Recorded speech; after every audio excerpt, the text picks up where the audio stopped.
we have a history of working together in the Dawah and the community.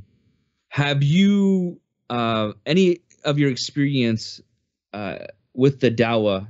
Have you found that to help you at all prepare for the struggle you're facing right now?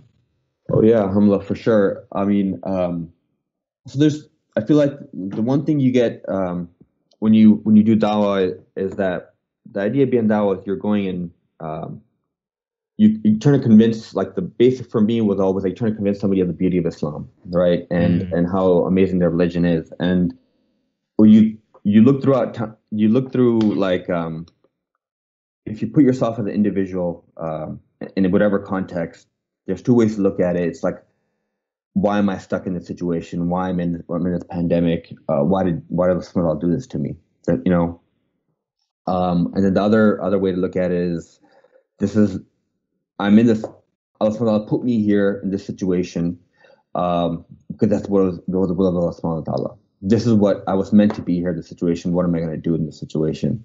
And that's something that I feel like you learn when you do dawah work, because when you do dawah work, it's an ever changing field. You're going out and it's never the same. Dawah's never the same as well. Like, you're always adapting situations. You're always thinking, why did Allah put me here? What's my purpose of being here? And what am I supposed to accomplish? So I think the basics of it, I felt like just the experience of doing dawah and always kind of being in a situation and being able to adapt, I think, to help just doing the dawah work itself, not counting the amount of just the experience itself. Yeah, because because I know you personally, it's not like you were casually involved in the dawah.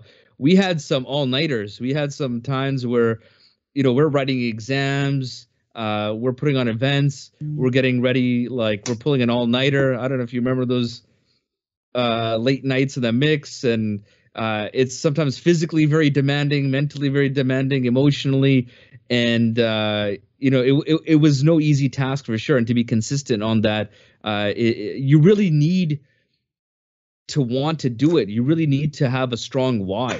One of the things I find in the dawah, it gives you very good communication skills, to deal with all sorts of different types of people.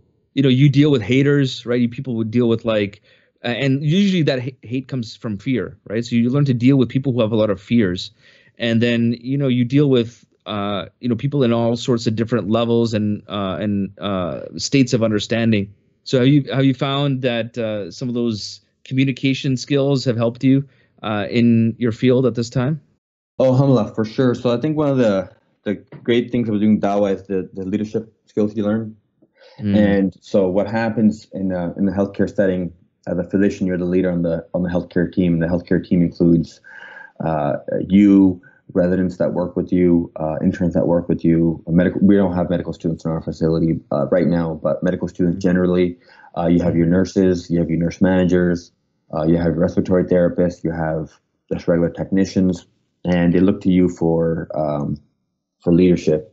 If you're and the skills you learn, I think one of the skills you learn in dawah is to stay cool under pressure.